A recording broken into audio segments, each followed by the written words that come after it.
If you've been yanking out weeds every weekend, pouring gallons of water just to keep your plants alive, or wondering why your soil dries out so fast, pause for a moment.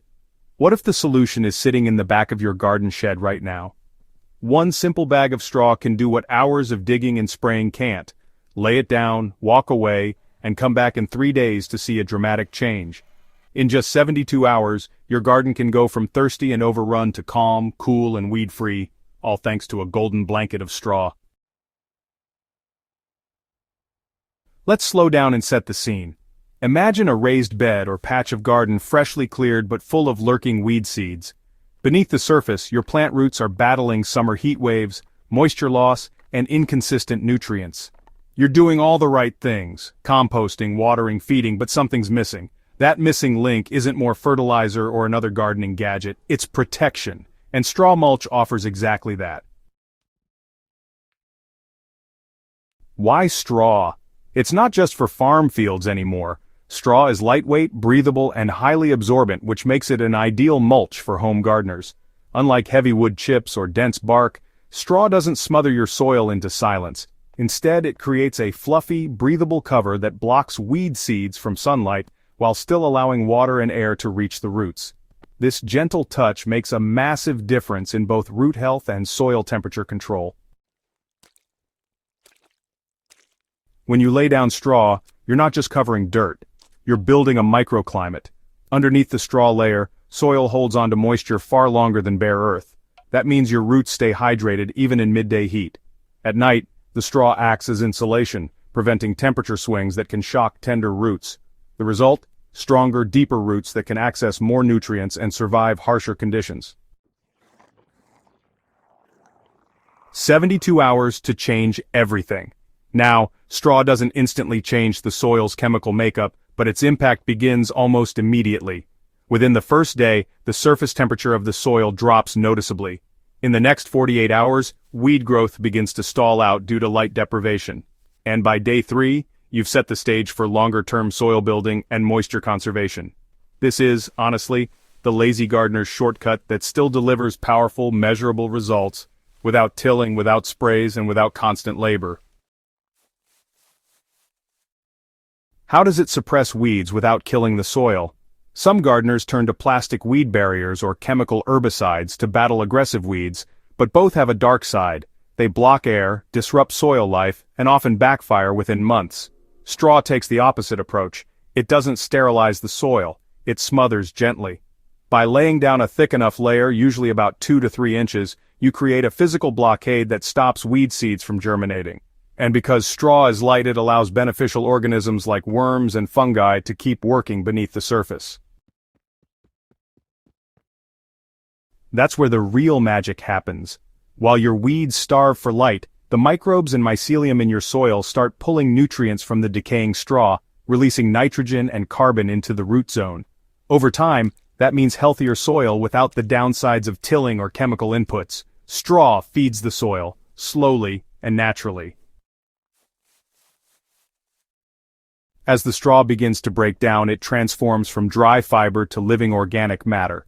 Earthworms will be among the first to notice, tunneling upward to feed on the decomposing bits. Fungi and bacteria follow. Together, these soil allies convert straw into rich humus, building soil structure and fertility right where your plants need it most. And here's the best part. The decomposition happens gradually, so you're not losing your mulch layer overnight.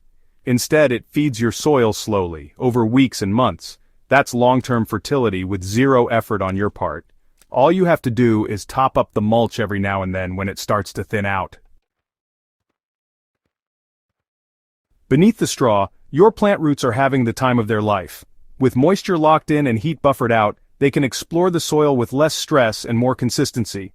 For shallow-rooted crops like lettuce, spinach, and strawberries, this is a game changer. No more daily watering or sunburned leaves from heat-radiating bare soil.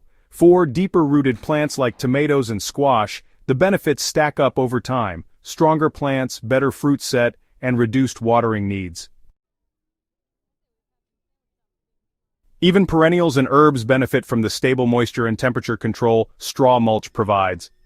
Lavender, thyme, echinacea, and even young fruit trees can thrive when the root zone isn't being baked dry or flooded by irregular watering.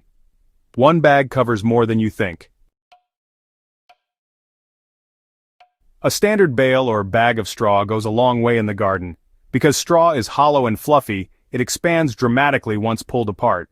One bag can easily cover a 4 by 8 foot raised bed with a 2-inch layer. That's enough to suppress weeds, regulate moisture, and start feeding the soil, all for the cost of a cup of coffee. And unlike synthetic mulches or chemical weed killers, there's no risk of long-term damage. If you change your planting layout, simply rake the straw aside. If you want to compost it later, it's already halfway broken down. This flexibility makes straw mulch the go-to choice for regenerative, soil-loving gardeners who want results without the stress. So, let's talk about some common straw mistakes to avoid. First off, always make sure you're using clean, seed-free straw, not hay. Hay actually contains viable seeds, and honestly, it can introduce weeds right into your garden. Another thing to keep in mind is to avoid piling straw directly against the stems or trunks of your plants, because that can trap moisture and, invite rot or pests. It's a good idea to leave a little breathing space around each plant. It's also worth mentioning that straw really works best when the soil is already moist. Go ahead and lay it down after a good watering or maybe even a light rain, so it can trap that moisture and hold it in place. Dry soil under straw is just harder to rehydrate, so be sure to prep your bed before mulching. One bag of straw might not look like much, but when you use it properly, it becomes a living tool for weed suppression, root health, moisture retention, and even soil enrichment. In just 3 days, your garden will start to show signs of transformation. With consistent use, that straw mulch really becomes the foundation of a low-maintenance, high-reward garden system that works in harmony with nature. If you've been searching for an easy way to improve your soil, stop weeds, and reduce watering without chemicals or tilling, well, this is it. Lay down that straw blanket and let the soil heal itself from the top down. For more lazy genius gardening tips like this, make sure to subscribe to Hydrohaven and share this guide with a fellow gardener. The soil thanks you.